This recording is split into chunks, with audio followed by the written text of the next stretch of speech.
இப்படியாக பெருமானார் ஸல்லல்லாஹு அலைஹி வஸல்லம் அவர்கள் பல செய்திகளை சொன்னார்கள்.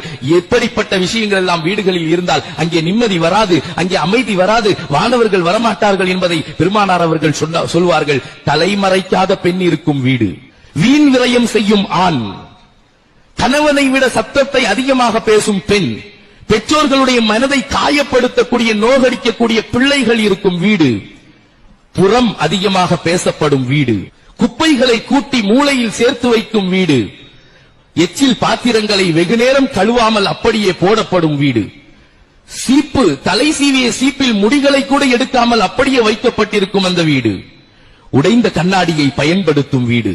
இதெல்லாம் மார்க்க மேதைகள் தெளிவுபடுத்துகிறார்கள். இப்பேற்பட்ட வீடுகளில் பரக்கத் என்பது இருக்காது, சந்தோஷ அமைதி என்பது இருக்காது.